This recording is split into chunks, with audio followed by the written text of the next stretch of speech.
तो मैं चलो। तो पिछले क्लास में हम लोग स्टार्ट किए थे सांख्यिकी। तो सांख्यिकी हम लोग पढ़ लिए थे, आंकड़े होते हैं, एक होता है कौन, यथा प्राप्त आंकड़ा, और उसके बाद क्या, विन्यस्त आंकड़ा। उसी में आंकड़ा में भी दो प्रकार, जब हम सारणी बना रहे थे तब वहाँ पे दो प्रकार का आंकड़ा था, सारणी बनाते दो प्रकार का सारणी था ना, एक क्या था वर्गीकृत और एक था अवर्गीकृत। तो यहाँ पे है कि मिलान चिन्ह, अब हम लोग आगे पढ़ने वाले मिलान चिन्ह। मिलान चिन्ह क्या होता है, बारंबारता से ये रिलेटेड, बारंबारता से ये क्या है, जैसे कि अगर कोई भी संख्या मानो कि 5 अगर 2 बार है, बारंबारता 5 का अगर 2 है तो उसके लिए मिलान चिन्ह से 2 डंडा का प्रयोग करेंगे, बस यही है मिलान चिन्ह। यही क्या है, 2 बारंबारता तो 2 डंडा का प्रयोग करेंगे, 2 लाइन का प्रयोग करेंगे। तो यहाँ पे हम लोग एक डाटा लिए हैं उदाहरण के लिए 5 6 9 7 6 5 इस प्रकार डाटा लिए। तो अब इसको हम लोग पहले टेबल में सारणी में सजाते, फिर समझेंगे मिलान चिन्ह इसमें से क्या होगा। तो सबसे इसमें छोटा संख्या कौन है, 3। 3 का बारंबारता कितना है, 1 है। उसके बाद क्या है 4, 4 का बारंबारता। तो यहाँ हम डाटा को सारणी में लिख लिए, जो भी डाटा दिया उसको एक टेबल में सजा लिए हैं। जब तक टेबल नहीं सजाएंगे इसका क्वेश्चन सॉल्व नहीं होगा। तो यहाँ पे संख्या 3 है, 3 का बारंबारता 1 है, 4 उसका बारंबारता भी क्या है 1 है, 5 इसके बारंबारता 5 है, 6 इसका बारंबारता कितना है 4, और 7 का बारंबारता 2, और 9 का बारंबारता कितना है 1। अब मिलान चिन्ह में देखो 1 बारंबारता है तो 1 लाइन का प्रयोग करेंगे। अब इसमें भी 1 है तो 1, इसमें देखो 5, देखो 1 2 3 4 5 ऐसे तो होना चाहिए, ऐसे क्या होगा, इससे लंबा हो जाएगा। तो मिलान चिन्ह में क्या करेंगे, जब 4 से ज़्यादा होगा, जब 4 से ऐसे 5 तो 5 लाइन खींच लिए, लेकिन जब 4 से ज़्यादा होता है ना तो 5वां लाइन को हम लोग क्या करते हैं, इस पर ऐसे क्रॉस रख देते हैं। ये मिलान चिन्ह ऐसे रखते हैं, जब 4 से ज़्यादा होता है तो 5वां क्या करेंगे, क्रॉस ऐसे कोना कोनी इस पर लाइन रखते हैं, मिलान चिन्ह में ऐसे करेंगे। और इसमें क्या है 6 के बारंबारता कितना है 4, तो 4 है तो 4 लाइन पर है। अगर 5 रहता तो इसमें 5वां लाइन कैसे देंगे, क्रॉस ऐसे इसमें रखेंगे। उसके बाद 7 है, 7 का बारंबारता क्या है 2, तो 2 लाइन खींच देंगे। 9 के बारंबारता 1 तो 1, यही है मिलान चिन्ह। मिलान चिन्ह कुछ भारी बात नहीं है, जितना बारंबारता उसी को लाइन में दिखा देंगे लोग। जैसे बच्चा में काउंट करते हैं ना, ऐसे 5 जोड़ 7, हम लोग बच्चा में कैसे इसके लिए 5 लाइन 1 2 3 4 5 फिर 7 लाइन, वही है यहाँ पे सेम टू सेम। बस क्या 4 से अधिक होगा तो 5वां का मतलब ये लाइन खींचेंगे। अब बताओ अगर 6 रहता तो क्या करते, तो 6 रहेगा तो 1 2 3 4, 5वां को यहाँ रख देंगे, 5 हो गया, 1 ऐसे लिख देंगे 6। समझ में आया। अगर 9 रहता तो क्या करते, 10 रहता, 9 रहता तो 1 2 3 4 5, चौथा को नहीं रखना, ये हो गया 5 हो गया, फिर 1 2 3 4, और फिर 5वां आएगा। जैसे 5 आएगा वो 5वां लाइन को क्रॉस रखेंगे, चारों पर क्या करेंगे, कोना कोनी करके ऐसे रख देंगे। तो यही होता है मिलान चिन्ह। ये क्या है मिलान चिन्ह, इसको उतारो। तो हम लोग पिछले क्लास में वर्ग अंतराल पढ़े थे कि एक था क्या अवर्गीकृत आंकड़ा, एक था वर्गीकृत आंकड़ा। तो वर्गीकृत में इस प्रकार हम लोग को अंतराल ले रहे थे, यानी 1 से 20 के बीच इस तरह का लिए थे, और एक था कि सीधा डाटा अलग अलग लिखे थे। तो उसमें क्या होता है बड़ा हो जाता है, उसमें क्या होता है बड़ा हो जाता है। और इसमें क्या होता है संख्या, तो हम लोग यही वर्गीकृत आंकड़ा का प्रयोग करते थे। लेकिन इसमें बोले थे कि 2 प्रकार होगा, इसमें भी 2 प्रकार होगा, ठीक है। तो दोनों में ध्यान से देखो, दोनों इसको कहते हैं समावेशी, इसको कहते हैं अपवर्जी। नाम से इतना याद रहे नहीं उससे कोई फर्क पड़ता, पर इसका डाटा किस प्रकार में लिखते हैं, इसको सारणी कहते हैं, टेबल कहेंगे या सारणी कहेंगे। इंग्लिश में कहते हैं टेबल, ऐसे सारणी कहते हैं टेबल जो बनाए। तो देखो इसमें क्या 1 से, इसको पढ़ते 1 से कहाँ तक 20 तक। इसमें क्या होता है देखो, ये इसका ये जो होता है इसमें 2 सीमा होता है। ये पहले वाला कहते हैं निम्न सीमा, क्या कहते हैं, इसको कहते हैं उच्च सीमा। इसको क्या कहते हैं उच्च सीमा। कोई भी एक ये वर्ग अंतराल ये है 1 से 20 तक, तो इसमें अगर बोलेंगे सबसे कम मान क्या है तो 1 है, सबसे अधिक मान कितना है 20 है, तो इसी कहते हैं निम्न सीमा और उच्च सीमा।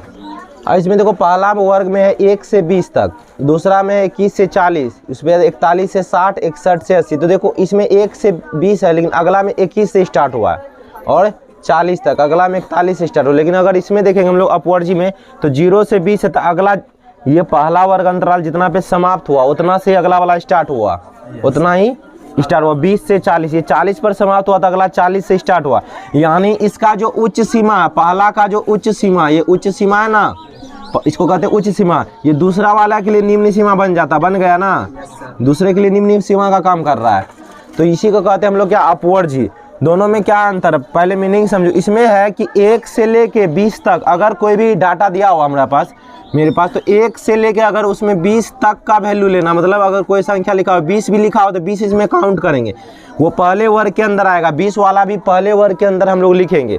मानो कि 1 से 20 तक 15 संख्या, तो इसमें 1 से लेके 20 तक 15 संख्या का 20 भी है उसमें, तो 20 काउंट करेंगे। 20 क्या करेंगे, काउंट करेंगे। लेकिन इसमें क्या है, इसमें 0 तो लेंगे लेकिन लास्ट वाला नहीं लेते हैं। इसमें निम्न सीमा लेते हैं लेकिन उच्च सीमा का वैल्यू इसमें काउंट नहीं करेंगे। अगर सपोज करो 0 से लेके 20 तक, जिसमें 20 भी काउंट है, 15 है, मानो कि 20 जो है उसमें डाटा में 20 2 बार आया। 20 क्या बार आया है, 2 बार। तो यहाँ जो बारंबारता है ना, हम 13 ही लिखेंगे, क्योंकि 20 वाला काउंट नहीं करेंगे। ध्यान समझना हम क्या बोल रहे हैं। और वही बात अगर इसमें 1 से लेके 20 तक अगर 15 है, 20 अगर 2 बार है, 20 इसी में 2 बार है, तो इसमें हम लोग कितना लिखेंगे बारंबारता, 15 लिखेंगे। 15 लिखेंगे, कितना लिखेंगे, 15 लिखेंगे। लेकिन इसमें क्या है, इसमें अगर 20 अगर 2 बार आया, 20 यहाँ करा 0 से 20 के पहले तक का काउंट करेंगे, 20 काउंट नहीं करेंगे, 20 नहीं लेंगे। याद रखना, टेबल हम लोग ये भी बना सकते हैं, दोनों बना सकते हैं टेबल, लेकिन बस ध्यान देना है कि इसमें क्या करना है। 20 इसमें काउंट नहीं करेंगे, लेकिन इसमें क्या, अगर उच्च सीमा काउंट करेंगे, उच्च सीमा अगर जितना बार आए इसमें काउंट करके लिखेंगे बारंबारता में। तो दोनों में अंतर समझ में आया। अगला में क्या है, 20 से 40। अब ये जो 20 है ना, 20 वाला इसमें काउंट कर लेंगे हम लोग। इसमें निम्न सीमा काउंट होता है हमेशा, लेकिन क्या 40 काउंट करेंगे। मानो अगर 40 3 बार आया तो 40 में काउंट नहीं करना है, लेकिन इसमें अगर 40 आया होगा तो 40 काउंट करेंगे। ऐसा क्यों, रीजन समझो। यहाँ पे देखो, अगर इसमें भी 20 काउंट नहीं करेंगे, यहाँ तो 21 से स्टार्ट हो रहा है। कितना से स्टार्ट हो रहा है, 21 से। तो यहाँ तो हम लोग 21 वाला लेंगे, क्या 20 वाला काउंट होगा, 20 वाला तो संख्या ही छूट जाएगा। तो इसीलिए इसमें 1 से 20 तक, यानी पूरा 1 से लेके 20 तक का काउंट करेंगे, जितना बार आएगा यहाँ लिखेंगे। इसमें 21 से लेंगे 40 तक, इसमें लेंगे 41 से 60 तक, इसमें लेंगे 61 से 80 तक, पूरा 80 तक लेना। इसमें क्या है, 20 से 40 के बीच लेना, यानी 20 लेंगे 40 से पहले वाला लेना है। 20 से लेके 40 से पहले वाला लेना है, क्योंकि ये 40 यहाँ भी, 40 यहाँ भी, यहाँ काउंट कर लेंगे, यहाँ भी काउंट कर लेंगे, गलत हो जाएगा। तो इसमें काउंट नहीं करता, हमेशा उच्च सीमा वाला काउंट नहीं होता। इसमें 20 काउंट नहीं होगा, इसमें 40 काउंट नहीं होगा, इसमें 60 काउंट नहीं होगा, इसमें 80 काउंट नहीं होगा, इसमें 100 काउंट नहीं होगा। याद रखना, ठीक है। अगर मानो कि 100 से अधिक है तो अगला एक हम लोग वर्ग अंतराल और बना लेंगे। तो दोनों वर्ग में यही अंतर। और हम लोग क्या कहते हैं, छोटे वाला वैल्यू को कहते हैं उस वर्ग का। अगर बोलेंगे वर्ग 1 का निम्न सीमा क्या है, तो 1 है, लेकिन वही वर्ग 2 का निम्न सीमा क्या हो जाएगा, 21 हो जाएगा। तो इधर वाला को हम लोग कहते हैं निम्न सीमा, इधर वाला कहते हैं उच्च सीमा, वर्ग अंतराल कोई भी हो। और ये जो हम लोग सजाते हैं, इसको वर्ग अंतराल भी कहते हैं, ये तो वर्ग भी कह देते हैं। क्या कहते हैं, वर्ग अंतराल या वर्ग भी कहते हैं। ये तो दोनों डाटा उतारो। एक होता है खुले वर्ग सिरे वाले। इसमें खुले वर्ग का मतलब क्या हो, खुले सिरे वाले। इसमें क्या होता है, जैसे कि हम लोग 0 से 20 लिखे थे ना, इसमें ये 20 से कम, जो भी 20 से कम होगा इसके अंदर काउंट कर लेंगे। ये खुले सिरे वाला क्या हो जाएगा, इसका दोनों से हो सकता है, एक तो ऊपर वाला खुला हो, ये तो अंत वाला। अंत में भी हो सकता है 100 से कम, 100 से कम कहते हैं, अधिक 100 तक तो यहाँ काउंट कर लिए। 100 से अधिक, 100 से अधिक जो भी रहेगा इसमें लिख देंगे हम लोग। तो ये होता है खुले सिरे वाला। इसका दोनों सिरा, शुरू वाला भी खुला हो सकता है। इसमें 20 से कम, पता कहाँ से नहीं ना, तो यहाँ कह रहा है 100 से अधिक, पता 100 से अधिक कहाँ तक, तो इसका दोनों सिरा क्या खुला है, तो एक सिरा भी खुला हो सकता है। तो ये है खुले सिरे वाला। इसका ज़्यादा प्रयोग है नहीं, बस बनाने कहेगा तो खुले सिरे वाला इस तरह बना देंगे। मानो कोई भी डाटा है, उसमें 20 से कम 5 को 6 को कुछ भी रहेगा, तो 20 से कम जो भी रहेगा यहाँ पे बारंबारता हम लिख देंगे, वो 20 से कम, 100 से अधिक 6 को 7 को जो भी रहेगा, तो वो इस प्रकार हम लोग लिख सकते हैं। इसको क्या कहते हैं, खुले सिरे वाला। तो इसमें ज़्यादा है नहीं, आगे हम लोग बढ़ते हैं। तो कुछ इसमें पॉइंट जिसको समझ लेंगे तो सवाल सॉल्व करने में आसानी होगा। जैसे कि आप परिसर, क्या है परिसर, कोई भी अगर आंकड़ा हमारे पास है, कोई भी डाटा, उस डाटा में सबसे ज़्यादा वैल्यू और सबसे कम वैल्यू के जो अंतर रहता के अंतर को क्या कहेंगे, परिसर। कोई भी डाटा उसमें सबसे ज़्यादा मान वाला कोई तो अंक होगा और सबसे कम वाला कोई तो अंक होगा, उसके अंतर को हम लोग क्या कहेंगे, परिसर। उसके अंतर को ही कहेंगे, यानी अगर उच्च सीमा में से निम्न सीमा को घटा देंगे तो निकल जाएगा क्या, परिसर। एक वर्ग सीमा, जो कि अभी हम बता चुके हैं। करा कोई भी अगर हम लोग डाटा को वर्गीकृत करेंगे तो उसमें वर्ग होता है ना, जो अभी हम लिखे थे वर्ग, जैसे 5 से 10 तक कोई वर्ग लिखा हुआ, कोई भी वर्गीकृत आंकड़ा में डाटा जब सारणी बनाए तो उसमें कोई एक वर्ग है 5 से 10, तो इसमें क्या हो जाएगा, 5 को कहेंगे हम लोग निम्न सीमा। 5 को क्या कहेंगे, निम्न सीमा हो जाएगा। उस वर्ग के लिए सिर्फ ये काम करेगा, जिस वर्ग का बात हो रहा है उसी वर्ग का बात होगा, अगले वर्ग के लिए नहीं। तो उस वर्ग के लिए 5 हो जाएगा निम्न सीमा और 10 को कहेंगे उच्च सीमा। एक है वर्ग चिन्ह। वर्ग चिन्ह यहाँ होता है, कोई भी अगर वर्ग है, कोई भी वर्ग है तो उसमें से उच्च सीमा और निम्न सीमा के बीच का मान जो रहता है ना, उसके वैल्यू को हम लोग कहते हैं क्या, वर्ग चिन्ह। जैसे एग्जांपल में कोई वर्ग है 12 से 18, 12 से 18, ठीक है। तो क्या कह रहा है, इसमें उच्च सीमा और निम्न सीमा के बीच में होना चाहिए। यहाँ पे एक वर्ड है, इसको समझना बहुत जरूरी है, बीच, इसके बीच। तो बीच निकालने का एक नियम है, क्या करो, दोनों को जोड़ के 2 से डिवाइड कर दो। दोनों को जोड़ के क्या कर दो, दोनों को जोड़ेंगे तो जाएगा 30/2, तो 15। 15 देखना बीच में आएगा, 15 लिखो। 12 के बाद क्या, 13, 14, 15 और 16, 17, तब यहाँ 18।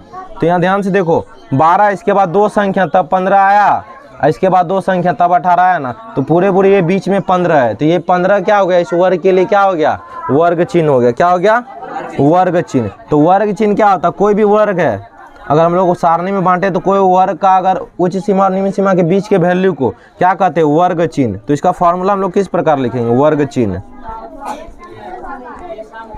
उच्च सीमा, क्या, उच्च सीमा या निम्न सीमा, कुछ भी लिखो पहले, जोड़ निम्न सीमा, अब बट्टे 2, जोड़ के 2 से डिवाइड कर देंगे तो निकल जाएगा हम लोग का क्या, वर्ग चिन्ह। क्या निकल जाएगा, वर्ग चिन्ह निकल जाएगा। तो ये 3-4 पॉइंट था, पहले इसको उतारो फिर आगे देखते हैं। तो आगे हम लोग देखेंगे संचयी बारंबारता है। पहले हम लोग पढ़े बारंबारता, अब संचयी बारंबारता। इसका मतलब क्या होता है, ये एक डाटा दिया हुआ है, ये भी कोई आंकड़ा दिया हुआ, इसको हम लोग ना पहले वर्गीकृत आंकड़ा में बांट लिए, वो भी किसमें, जिसमें कि उच्च सीमा निम्न सीमा के बराबर हो, ठीक है, वह इसमें आसान होता है।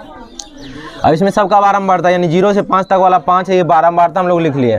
संचयी बारंबारता क्या होता है, ये किसी भी वर्ग के लिए अलग अलग होता है। किसी भी वर्ग के लिए, अगर पहला वर्ग के लिए बात करेंगे तो पहला वर्ग का ये बराबर ही होता है, 5 ही होता है। पहला वर्ग में बारंबारता जितना संचयी बारंबारता उतना ही होगा। अगर हमको ये वर्ग के लिए निकालना है, किसके लिए, वर्ग 5 से 10 वाला के लिए निकालना है, तो इसका संचयी बारंबारता में इसका बारंबारता जोड़ दो, यही होता है संचयी बारंबारता 20। अब इसके लिए क्या करेंगे, इसका संचयी बारंबारता में इसका बारंबारता जोड़ देंगे 26, इसका लिखना हो तो जोड़ देंगे 3, 29, और इसका लिखना हो तो जोड़ देंगे 9, कितना हो जाएगा 38, 2, ये होता है संचयी बारंबारता। समझ में आया क्या बोले। अगर हमको बोलेगा डायरेक्ट, अगर बोलेगा सीधा 15 से 20 के बीच निकालने के लिए, 15 और 20 वाला वर्ग का निकालना संचयी बारंबारता। क्या निकालना है, संचयी बारंबारता। तो डायरेक्ट कैसे निकालेंगे, इसके जो जिसका कारण उसका बारंबारता लेते उससे पहले वाला जो है सबको जोड़ दो, 5 + 15 + 6 और +3, 15 × 5 = 20, 9 29, देखो आया 29। अगर डायरेक्ट बोलेगा कोई भी वर्ग का नाम बोलेगा तो उस वर्ग को लेते हुए उससे ऊपर का जितना ही बारंबारता है सभी को जोड़ देंगे। उस वर्ग का बारंबारता और उससे पहले जो भी वर्ग है सबका बारंबारता जोड़ देना है। इसी प्रकार देखो वर्ग 1 का अगर संचयी बारंबारता निकालना, तो हम अभी क्या बोले, जिस भी वर्ग का निकालना उस वर्ग का भी बारंबारता और उससे पहले वाला जितना भी वर्ग है उसका बारंबारता जोड़ देना। तो बोलो क्या इससे पहले कोई है संख्या वर्ग जो, तो इसका बारंबारता संचयी बारंबारता के बराबर होता है। अगला कैसे निकालेंगे, तो अगला संचयी बारंबारता निकालना तो पहला वाला वर्ग में उसके आगे वाला को जोड़ देना, आ गया। फिर इस वर्ग का संचय दूसरा का मिल गया है, दूसरा वर्ग का मिल गया, तीसरा का निकालना तो दूसरा का संचयी बारंबारता में अगला का बारंबारता जोड़ देना है, तो वो जो निकलेगा वो तीसरे वर्ग का संचयी बारंबारता आएगा। ये तो ऐसे क्रॉस जोड़ते जाना, कुछ नहीं, पहला का तो पहला के बराबर लिख देंगे, अगला लिखना तो इसका बारंबारता जोड़ के लिख देंगे, अगला लिखना बारंबारता जोड़ देंगे। ये तो टेबल बनाते समय ऐसे बनाएंगे। अगर बोलेगा हमको डायरेक्ट, हमको ये टेबल दे दिया, ठीक है, और बोलेगा वर्ग 20 से 25 वाला का संचयी बारंबारता निकालने के लिए, सिर्फ बोलेगा 20 से 25 वाला का, तो हम पूरे का क्यों निकाले, हमको क्वेश्चन में किसका मांग रहा है, 20 से 25। ये टेबल बना लेंगे तो डायरेक्ट यहाँ से देखो 38 आ रहा है आंसर। और क्या नियम है, उस वर्ग का 20 से 25 वाला बोल था उसका बारंबारता और उससे पहले जो भी वर्ग है सभी का बारंबारता जोड़ दो तो उस वर्ग का संचयी बारंबारता आएगा, उस वर्ग का संचयी बारंबारता। देखो 38 है, ऐसे भी सबको जोड़ेगा तो कितना आएगा, 38 आएगा। तो ये होता है संचयी बारंबारता निकालने का तरीका। ये तो है किसके लिए, वर्गीकृत, किसके लिए, वर्गीकृत आंकड़ा। अगर बोलो कि ऐसे तुमको डाटा दिया हुआ, इसको बोलेगा ऐसे, अभी टेबल में हम नहीं बनाए तब बोलेगा, बिना टेबल में बनाए हुए तब बोलेगा निकालने, तो कैसे निकालेंगे, ये तो वर्गीकृत है ना, टेबल में बना दिए तो हम बोले वर्ग में बांट दिए, वर्ग है ना 0 से 5, ये वर्ग में बन गया। अब हमको सिर्फ ऐसे डाटा दे दिया गया अवर्गीकृत, ये वर्गीकृत है या अवर्गीकृत, ये अवर्गीकृत आंकड़ा है और ये कैसा है वर्गीकृत आंकड़ा। अगर हमको ये डाटा में डायरेक्ट निकालने कहेगा तो क्या तरीका होता, देखो मानो कि 5 का बोला, 5 का संचय बारंबारता निकालना, किसका, ये भी आसान है, किसका निकालना है 5 का निकालना है। तो कैसे निकालेंगे, ध्यान देखो 5 का कह रहा है ना, तो 5 जितना बार आया और उससे छोटा जो भी संख्या है, उससे छोटा जो भी संख्या उसके संचय बारंबारता को जोड़ दो। तो देखो 5 कितना बार आया, देखो 1 2 3 4 5, 5 बार आया, उससे छोटा संख्या क्या 4 है, वो भी गिन लो, 1 2, 24 वाला 4 मत गिन लेना, 2 ही बार है, 2, उससे और क्या छोटा संख्या 3 है, 3 क्या बार है, 1 2 गिनो पहले सही से, 2 और है 2 बार है, 2 बार 2 है, 2 कितना बार है, 1 बार है, 1 बार, 1 भी है नहीं है, जोड़ दो, 5 2 7 2 9 1, तो 5 का संचय बारंबारता कितना हो गया 10। ये किसके लिए है, अवर्गीकृत आंकड़ा के लिए, अवर्गीकृत के आंकड़ा के लिए जिसका संचय बारंबारता निकालना है उसका बारंबारता प्लस में उससे छोटा जो भी संख्या, उससे छोटा जो भी संख्या उसका बारंबारता मतलब तो कितना बार कितना टाइम्स आया है वो क्या करेंगे हम लोग जोड़ देंगे। तो ये अवर्गीकृत आंकड़ा के लिए, जब हम लोग को कोई डाटा टेबल में हम लोग नहीं बनाए, इस प्रकार हम लोग कोई वर्ग में नहीं बांटे तब ऐसे बनाएंगे। अगर वर्ग में बांट दिए, वर्ग का पूछेगा तो वर्ग का तभी समझा दी, जिस वर्ग का निकालना है उस वर्ग को का बारंबारता और उससे पहले जो भी वर्ग है सबका बारंबारता क्या करेंगे ऐड कर देंगे। अगर हमको टेबल बनाना है संचय बारंबारता का तो क्या करना है, पहला का बारंबारता संचय बारंबारता बराबर होता है, याद रखना। उसके बाद जोड़ते जाना है, इसको इसमें जोड़ के अगला का लिखना है, इसमें जोड़ के अगला का लिखना है, इसमें जोड़ के अगला लिखना है, इसमें जोड़ के अगला लिखना है, इसमें जोड़ के, ये हो गया संचय बारंबारता। ये क्या हो गया संचय बारंबारता। आज के लिए इतना ही, मिलते हैं अगले वीडियो में, तब तक के लिए धन्यवाद।